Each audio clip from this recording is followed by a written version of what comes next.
Hello students. So as we were discuss about the surface chemistry, and this is the last classification of the colloids on the basis of particles types of dispersion phase. हम अब dispersion phase के basis पर जो उसके types हैं particles के basis पर अब हम उस बेस पर इसकी क्लासिफिकेशन करेंगे। ये अपने आप में तीसरी क्लासिफिकेशन है और इस क्लासिफिकेशन को करने से पहले हम एक क्लासिफिकेशन चार्ट देखेंगे जिसके अंदर आपको सारी क्लैरिटी आ जाएगी कि अब तक हमने कौन कौन सी क्लासिफिकेशन कर दी है और किन किन बेसिस पर हम कॉलॉइड्स को क्लासिफाई कर सकते हैं।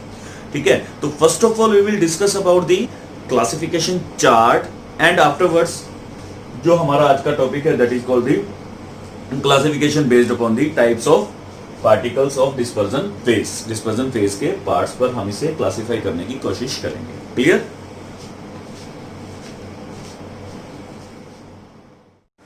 सो here is the classification chart of colloids, जिसमें हमने कॉलॉइड्स को तीन टाइप्स में क्लासिफाई किया है। This is the classification based upon the physical state, जो हमने सबसे पहली क्लासिफिकेशन की थी जिसके अंदर हमने कॉलॉइड्स को फिजिकल स्टेट्स के बेस पर क्लासिफाई किया था, जिसके अंदर से जो इसको क्लासिफिकेशन के जो टाइप्स थे वो थे sol, then solid sol, then we have foam, then solid foam, then we have aerosol and then gel and emulsion. हमने इतने टाइप्स में 7 टाइप्स में कॉलॉइड्स को क्लासिफाई किया था और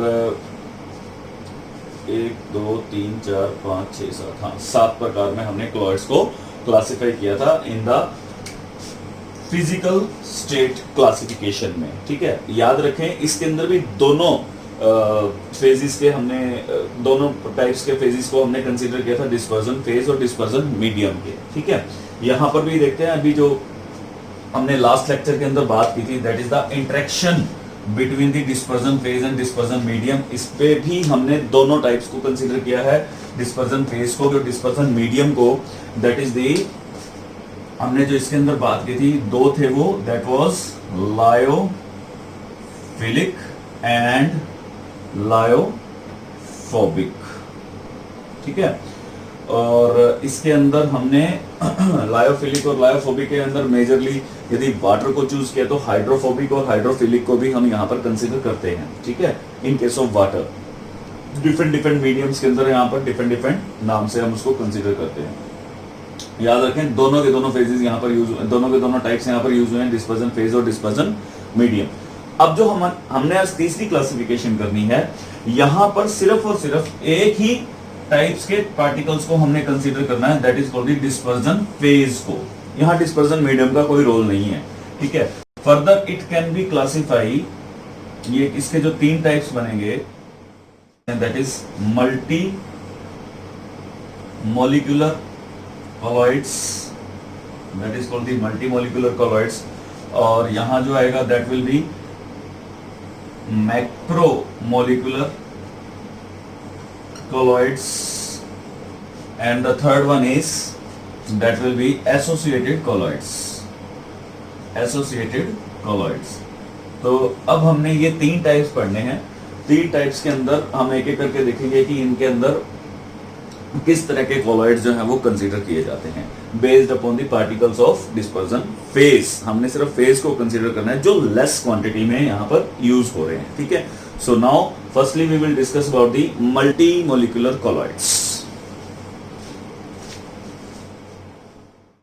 so here is the multimolecular colloids। multimolecular colloids की पहले definition देखते हैं फिर उसे समझते हैं कि वो क्या है।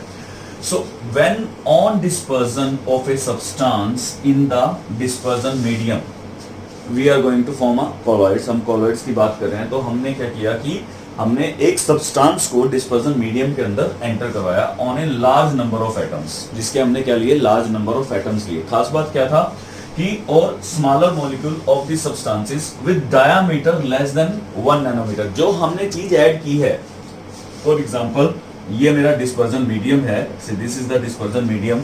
इस डिस्पर्जन मीडियम के अंदर जो मैंने यहाँ पर सब्सटेंस को ऐड किया है, उस सब्सटेंस का जो डायामीटर है वो कितना है, लेस देन 1 नैनोमीटर। उसका जो डायामीटर है वो लेस देन 1 नैनोमीटर है। आप अगर सोचें तो लेस देन 1 नैनोमीटर तो सॉल्यूशन की फॉर्मेशन करते हैं, पर ये उसके अंदर डिसॉल्व नहीं होंगे, तो that's why they are not forming the solution. वो डिसॉल्व नहीं हो रहे, इस वजह से वो सॉल्यूशन का फॉर्मेशन नहीं कर रहे। Then they get aggregate, the aggregate together to form the species having the size in the colloidal range. अब क्या हो रहा है कि वो छोटे छोटे पार्टिकल्स हैं। Say we are talking about the gold, हम गोल्ड सोल की बात करते हैं। गोल्ड सोल का यदि मैं एक सिंगल पार्टिकल्स की बात करूं तो वो इतना स्मॉल होगा कि उसकी जो रेंज होगी वो लेस देन 1 नैनोमीटर के बराबर होगी। मतलब एक एटम की बात करें तो एटम की बात करते हैं इसीलिए क्योंकि वो इवन नेकेड आई से दिखाई तक नहीं देते हैं। तो होगा क्या कि बहुत सारे गोल्ड पार्टिकल जो है वो एग्रीगेट टुगेदर हो जाएंगे, यहां पर ज्वाइन हो जाएंगे, जुड़ जाएंगे, और वो एक रेंज तक पहुंच जाएंगे। वो रेंज किसके बराबर होगी, that range will be exactly 1 nanometer to 1000 nanometer के बीच में होगी। अब ये किसका फॉर्मेशन करेंगे, कोलॉइड्स का फॉर्मेशन करेंगे। बात समझे। सो यहाँ पर कोलिजन, यहाँ पर एग्रीगेशन हो रहा है किस चीज का, पार्टिकल्स का एग्रीगेशन। तो एक पार्टिकल्स नहीं है, वहां पर बहुत सारे पार्टिकल्स है, तो इसलिए नाम क्या रखा, मल्टीमोलिकुलर। इसीलिए नाम मल्टीमोलिकुलर रखा। फिर से समझते हैं पूरी की पूरी डेफिनेशन को, कि डेफिनेशन क्या है। When on dispersion of a substance, एक सब्सटेंस का डिस्पर्जन किया गया, किसके अंदर, डिस्पर्जन मीडियम के अंदर।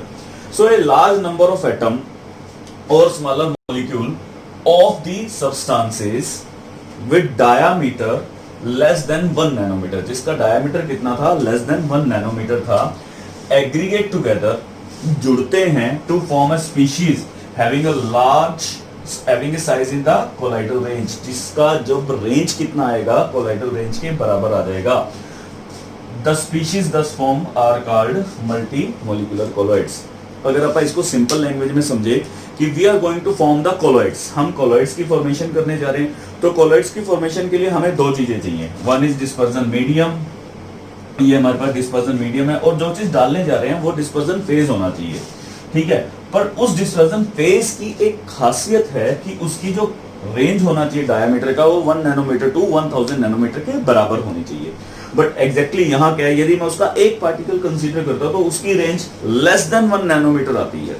तो होगा क्या कि ये बहुत सारे पार्टिकल्स ज्वाइन टुगेदर हो जाएंगे, एग्रीगेट हो जाएंगे। So this will get aggregate here, ठीक है। जब ये एग्रीगेट होंगे तो इतने साइज तक एग्रीगेट हो जाएंगे कि उनका साइज रेंज कोलॉइडल रेंज के बीच में आ जाएगा, that is 1 nanometer to 1000 nanometer के बीच में आ जाएगा। Now they are capability to form the colloids. अब ये इजीली कोलॉइड्स की फॉर्मेशन कर सकते हैं। अब याद रखिए कि यहाँ पर सिंगल एटम नहीं है या सिंगल मॉलिक्यूल नहीं है, यहाँ पर बहुत सारे मॉलिक्यूल एग्रीगेट हुए पड़े हैं। तो that's why the colloid is called multimolecular. Single नहीं है, इस वजह से इसको क्या बोल दिया गया, मल्टीमोलिकुलर कोलॉइड्स बोल दिया गया, ठीक है। डेफिनेशन को फिर से एक बार ध्यान से देखते हैं और फिर समझने की कोशिश करते हैं कि एक्चुअली क्या है। One on dispersion of small substance in the dispersion medium, a large number of atom or small molecules of the substances, the diameter less than 1 nanometer, aggregate together to form a species having a size in the colloidal range. The species thus formed are called multi-molecular colloids. खास बात क्या है इसकी कि इसके अंदर जो inorganic होते हैं, जितने भी हमारे पास इनऑर्गेनिक सोल हैं, वो इस टाइप के कोलॉइड्स की फॉर्मेशन करते हैं। जहां पर हमने लायोफोबिक सोल की बात की थी लास्ट क्लासिफिकेशन के अंदर, तो यहां पर हमने जो इनऑर्गेनिक जैसे मेटल के हो गए, सल्फर के हो गए, वो सारे के सारे सोल जो हैं वो इस टाइप के कोलॉइड्स की फॉर्मेशन करते हैं। क्लियर।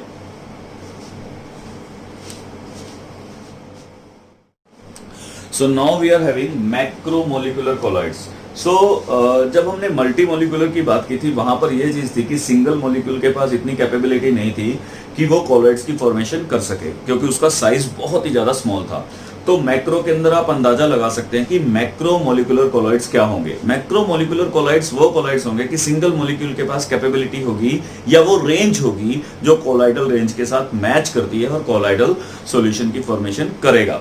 फॉर एग्जाम्पल, पहले मैं इसके बारे में आपको समझाता हूँ, फिर उसके बाद डेफिनेशन पर चलते हैं। फॉर एग्जाम्पल, ये कोई भी एक सिंगल मॉलिक्यूल है डिस्पर्जन फेज का, ठीक है, इसकी जो पार्टिकल रेंज है यानी कि इसका जो डायमीटर है, that diameter belongs to 1 nanometer to 1000 nanometre.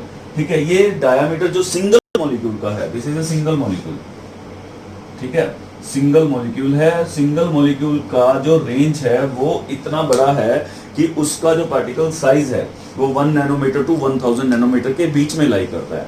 It means कि that has a capability to form the colloids. अब इसके पास कैपेबिलिटी है कि कॉलॉइड्स की फॉर्मेशन कर सकता है, और इन टाइप्स के पार्टिकल्स का जो मोलिकुलर मास होगा वो भी बहुत ज्यादा होगा, क्योंकि बहुत बड़ा साइज है इसका। ठीक है, due to this reason they have a capability to form the colloids, वो कॉलॉइड्स की फॉर्मेशन कर सकता है। और इस तरह के कॉलॉइड्स को हम क्या बोलेंगे, that is called the macromolecular colloids.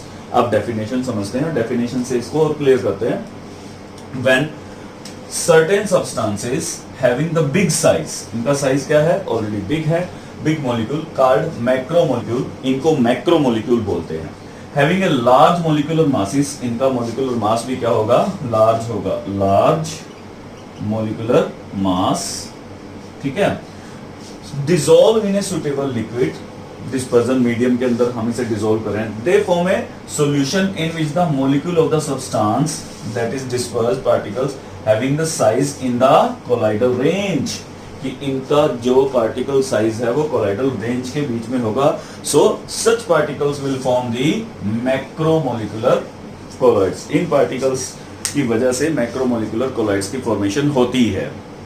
अगर इनके एग्जांपल की बात करें तो मल्टी मोलिकुलर के अंदर हमने देखा था कि जो इनऑर्गेनिक पार्टिकल्स हैं they form the multi molecular, पर यहां पर क्या होगा, से फॉर एग्जांपल स्टार्च है। ठीक है, स्टार्च के पास इतना बड़ा साइज होता है अकेले पार्टिकल्स के पास, और इसका मोलिकुलर मास भी इतना बड़ा होता है कि वो कोलाइडल की फॉर्मेशन कर सकता है। सो स्टार्च यानी कि ये कौन से हो गए, natural, means they are organic, यानी कि जितने भी ऑर्गेनिक पार्टिकल्स हैं they are macromolecular colloids. Clear? So इस तरह के पार्टिकल्स की बात करते हैं जो नेचुरली अकरिंग होते हैं और मैक्रोमोलिकुलर कोलॉइड्स की फॉर्मेशन करते हैं। ओके, एसोसिएटेड कोलॉइड्स, इसका जो बेस्ट एग्जांपल है दैट इज कॉल्ड मीजल्स, तो हम इसे एसोसिएटेड कोलॉइड मीजल्स भी बोलते हैं। सो मीजल्स होते क्या है, सबसे पहले उसके बारे में बात करते हैं, फिर एग्जांपल से इसको समझने की कोशिश करते हैं। So the substances which when dissolve in a medium at low concentration behave as a normal strong electrolyte, but at high concentration exhibit colloidal state property are called associated colloids. मीजन यहां पर क्या है कि यदि वो substances which at low concentration, जो low concentration पर तो एज ए स्ट्रॉन्ग इलेक्ट्रोलाइट की तरह बिहेव करते हैं, स्ट्रॉन्ग इलेक्ट्रोलाइट, बट यदि उनकी कंसंट्रेशन हाई हो जाए, एट हाई कंसंट्रेशन, लो से हमने उसको कितना कर दिया, हाई कर दिया, एट हाई कंसंट्रेशन वो किस चीज की फॉर्मेशन करते हैं, कोलाइडल सॉल्यूशन की फॉर्मेशन करते हैं, मतलब वो एसोसिएट हो जाते हैं इस वजह से। ठीक है, इसका जो बेस्ट एग्जांपल है वो है सोप। सोप के लिए हम इसकी बहुत यहाँ पर अच्छा एग्जांपल से बात करते हैं। सोप यदि लो कंसंट्रेशन में आपने पानी के अंदर डाल दिया, लो कंसंट्रेशन में, तो लो कंसंट्रेशन में सोप हमेशा एक स्ट्रॉन्ग इलेक्ट्रोलाइट की तरह काम करता है। स्ट्रॉन्ग इलेक्ट्रोलाइट्स क्या होते हैं, इलेक्ट्रोलाइट्स वो सब्सटेंस होते हैं, यानी कि वो सॉल्यूशंस होते हैं, एक्चुअली दे आर सॉल्यूशंस, ये सॉल्यूशंस होते हैं जो चार्ज को एक जगह से दूसरी जगह पहुंचाने के काम आते हैं। ठीक है, तो they are strong electrolytes, completely dissociate हो जाएंगे वहां पे, they are act as a strong electrolyte. But जब ये हाई कंसंट्रेशन में होगा, जब ये हाई कंसंट्रेशन में आ जाएगा, हाई कंसंट्रेशन में, अब ये सॉल्यूशन नहीं रहेगा, अब ये किसकी फॉर्मेशन कर लेगा, कोलॉइड्स की फॉर्मेशन कर लेगा। So that's why they are called associated colloids. और ये एसोसिएशन होगी एक पर्टिकुलर कंसंट्रेशन पे, जैसा कि आपको बताया कि इसकी कंसंट्रेशन एक लिमिट तक होनी चाहिए, तभी वो उसके बाद कोलॉइड की फॉर्मेशन करेगा, उससे नीचे नहीं करेगा, और एक पर्टिकुलर टेम्परेचर पर होती है। ठीक है, तो अभी हमने यहाँ पर 2 पॉइंट्स और डिस्कस करने हैं। One is craft temperature and critical micelles concentration, CMC जिसे हम बोलते हैं। ये काफी बार क्वेश्चन पूछा गया, तो इसको अच्छे से करना है, ठीक है। Temperature, craft temperature denoted by टीके, ठीक है। सो क्राफ्ट टेम्परेचर क्या होता है? वो टेम्परेचर जिस टेम्परेचर से ऊपर के टेम्परेचर पर ही मिसल्स की फॉर्मेशन होगी, इससे नीचे के टेम्परेचर पर मिसल्स की फॉर्मेशन नहीं होगी। So the temperature above which the miscels formation takes place, miscels formation takes place is called craft temperature. बहुत इंपॉर्टेंट है, बहुत बार पूछा भी गया, इसकी डेफिनेशन अच्छे से करनी है। और इसी के साथ ही एक और चीज आती है, that is called the CMC. CMC इसको बोलते हैं हम क्रिटिकल मिसल्स कंसंट्रेशन, ठीक है। क्रिटिकल मिसल्स कंसंट्रेशन वो कंसंट्रेशन होती है जिसके ऊपर ही मिसल्स की फॉर्मेशन होगी, उससे नीचे की कंसंट्रेशन पे मिसल्स की फॉर्मेशन नहीं होगी। लो कंसंट्रेशन पे वो कैसे बिहेव करते हैं? They behave like a strong electrolyte, ठीक है, स्ट्रॉन्ग इलेक्ट्रोलाइट की तरह बिहेव करते हैं। तो उस वजह से, तो इसके लिए जो कंसंट्रेशन, अगर सोप की बात करें एग्जांपल में, अगर सोप की बात करें तो सोप की जो कंसंट्रेशन है वो 10⁻⁻⁴ से लेकर 10⁻⁻³ मोल पर लीटर होती है। यदि ये होगी तभी मिसल्स की फॉर्मेशन होगी, इससे नीचे की कंसंट्रेशन में मिसल्स की फॉर्मेशन नहीं होगी। I am talking about soap. Soap is the best example of colloid. कौन सा कोलॉइड? एसोसिएटेड कोलॉइड्स, क्योंकि सोप के अंदर मिसल्स की फॉर्मेशन होती है। और एक मिसल्स की फॉर्मेशन में number of particles in one micelles that is minimum at least 100 particles होते हैं एक मिसल्स की फॉर्मेशन में, ठीक है। सो यहां पर हमें बेसिकली क्या पढ़ना है? हमें सोप के बारे में सारी की सारी डिटेल चाहिए, क्योंकि सोप जो है वो basically the best example of associated colloids है। बात को समझने की कोशिश करते हैं। मिसल्स क्या चीज होते हैं? मिसल्स वो होते हैं जो लो कंसंट्रेशन पे तो स्ट्रॉन्ग इलेक्ट्रोलाइट की तरह बिहेव करते हैं, पर जैसे ही हम उसकी कंसंट्रेशन को करते हैं, यानी कि सीएमसी को क्रॉस करते हैं, जैसे क्रिटिकल मिसल्स कंसंट्रेशन पर वो आता है, तो वो कोलॉइड्स की फॉर्मेशन करने लगता है। खास बात यह है कि वो क्राफ्ट टेम्परेचर होना चाहिए। यदि टेम्परेचर भी नीचे है तब भी वहां पर मिसल्स की फॉर्मेशन नहीं होगी। सो अगर हम सोप की बात करें तो ये कुछ डेटा है, ध्यान रखना है कि इतनी मिनिमम कंसंट्रेशन होनी चाहिए। और एक अगर मिसल्स बनता है, जिसके बारे में अभी हम डायग्रामेटिकली समझेंगे, मैकेनिज्म्स के थ्रू समझेंगे, कि यदि एक मिसल्स बनता है तो उसके अंदर मिनिमम की बात कर रहा हूं मैं, 100 पार्टिकल्स वहां पर होते हैं, ठीक है। सो यहां पर हमें एसोसिएटेड कोलॉइड्स के बारे में समझना है। So let us discuss one by one about the micelles, उसका मैकेनिज्म और सोप का एक्शन क्या है। ये so now let us discuss about the mechanism of micelles formation, कि मिसल्स बनते कैसे हैं सोप से, ठीक है, हमें उसकी बात करनी है। सो सोप का हमने 10th क्लास के अंदर भी पढ़ा था कि सोप फॉर्मेशन के बारे में। तो सोप फॉर्मेशन के बारे में हमने 2 सब्सटेंसेस का इस्तेमाल किया था। हम सोडियम पाल्मिटेट का भी इस्तेमाल कर सकते हैं, सोडियम स्टीरेट का भी इस्तेमाल कर सकते हैं। तो यहाँ पर जो मैंने एक प्रोडक्ट चूज किया है that is sodium stearate. Sodium stearate का फार्मूला होता है C17H35COON, जिसमें कार्बन 18 यूज होते हैं, ठीक है। 17 ये पड़े हुए हैं और एक कार्बन ये पड़ा हुआ है जो सोडियम के साथ एसोसिएटेड है इन एसिडिक फॉर्म। अब होगा क्या, ये एक चेन है, इसी चेन को हमने पढ़ा था। इस चेन के अंदर हमने क्या देखा था कि सोप के 2 पोर्शन होते हैं। एक हाइड्रोफोबिक पोर्शन होता है जिसमें हम टेल बोलते हैं, और एक हाइड्रोफिलिक पोर्शन होता है जिसे हम हेड बोलते हैं। सो दिस इज द हेड, ये इसका एक हेड है, ठीक है। जो COONA वाला पोर्शन है that is considered to be as head, इसे हम हेड बोलते हैं, विच इज हाइड्रोफिलिक। ये क्या होती है? हाइड्रोफिलिक पोर्शन होता है, that is the hydrophilic portion. ये पानी के साथ बहुत इजीली डिसॉल्व हो जाती है। And this portion, this is a tail, ये क्या है? टेल है, ठीक है, ये टेल है। यहाँ पर इसको रिप्रेजेंट करने का सही तरीका क्या होता है कि जितने कॉर्नर्स होते हैं 1 2 3 4, ये आपको पूरे के पूरे 17 कॉर्नर्स दिखाने होते हैं, जो एक एग्जैक्ट इसकी डायग्राम को शो करता है, ठीक है। वैसे तो हम वहां पर कितने भी शो कर सकते थे, पर that is the bond line diagrams, इसको हम बॉन्ड लाइन डायग्राम्स बोलते हैं। यहाँ पर आप देखेंगे कि इस पूरे के पूरे डायग्राम्स के अंदर हमने 17 कार्बन को शो किया है, 18th कार्बन ये रहा और ONA ये रखा हुआ है, ठीक है। तो यहाँ पर हमें इसकी बॉन्ड लाइन डायग्राम्स में हमने +1 के अंदर जिक्र किया था। तो यहाँ पर इस टेल को बोलते हैं हाइड्रोफोबिक टेल।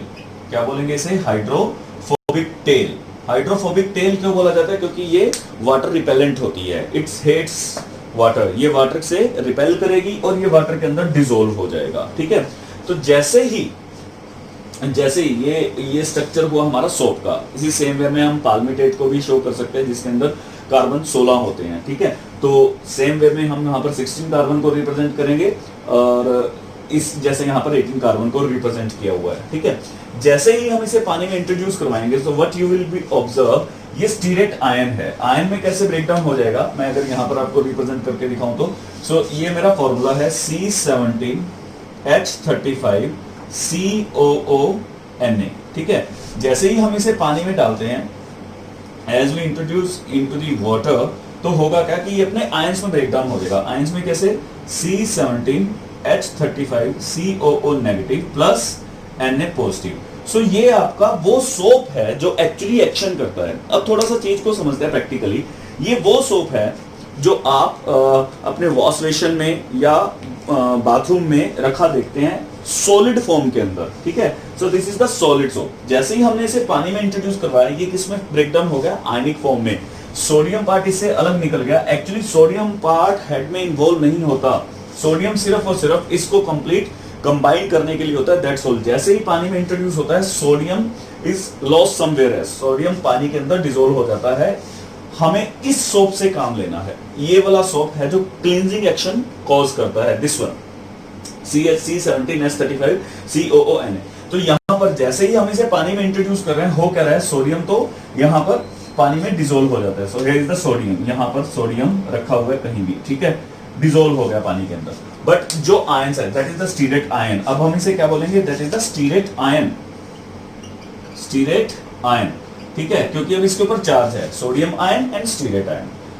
जैसे ही इसको पानी के अंदर इंट्रोड्यूस करवाया तो ये अपने आयंस में ब्रेक डाउन हो गया। So this is the tail, ये वही टेल है हर किसी की, ये एक नहीं है, बहुत सारे पार्टिकल्स होंगे हमारे पास। So this is the tail और ये उसका हेड है, दिस इज द हेड। ये वाटर के अंदर बहुत इजीली डिसॉल्व हो जाएगा, बट ये वाटर के अंदर डिसॉल्व नहीं होगा, ये उससे रिपेल करेगा, ठीक है। तो अब हम देखते हैं कि इसका इस पर्टिकुलर पोर्शन से होगा क्या, मिसल्स की फॉर्मेशन कैसे होगी, clear. So now is the micelle formation. Micelle formation के लिए आप देखते हैं कि ये जैसे ही हमने सोप को पानी के अंदर इंट्रोड्यूस करवाया, जैसा कि अभी लास्ट डायग्राम के अंदर भी मैंने आपको दिखाया था, तो होगा क्या? जैसे ही वो अपनी एक कंसंट्रेशन तक पहुंचेगा, जिसको हम CMC बोलते हैं, क्रिटिकल मिसल्स कंसंट्रेशन, तो अब क्या होगा? एग्रीगेशन होना स्टार्ट हो जाएगा, ठीक है। जो पोर्शन वाटर हिटिंग है वो सब के सब एक साथ इकट्ठे होने लग जाएंगे और इस तरह की एक सर्कुलर स्फेरिकल फॉर्मेशन करेंगे, जैसे कि आप यहां पर देख रहे हैं। ये सभी के सभी टेल्स हैं, ये सभी के सभी टेल्स एक तरफ एग्रीगेट हो जाएंगी, ये इतना स्ट्रॉन्ग फॉर्मेशन होगा कि इस पर्टिकुलर फॉर्मेशन में वाटर की एंट्री तक नहीं होगी। They are forming a such kind of closed formation. इस तरह की क्लोज कॉम्पैक्ट फॉर्मेशन बनाएंगे कि वाटर जो है यहां पर एंटर तक नहीं कर सकेगा। ये सारी की सारी एग्रीगेशन होगी ऑफ द टेल। और what about the hydrophobic portion? So you can see here is the hydrophilic portion, ठीक है। ये C डबल बॉन्ड O जो नेगेटिव वाला पोर्शन है, सो ये वो रिप्रेजेंट कर रहे हैं। दिस शोज द टेल, ये क्या शो कर रहा है? टेल जो हाइड्रोफोबिक है।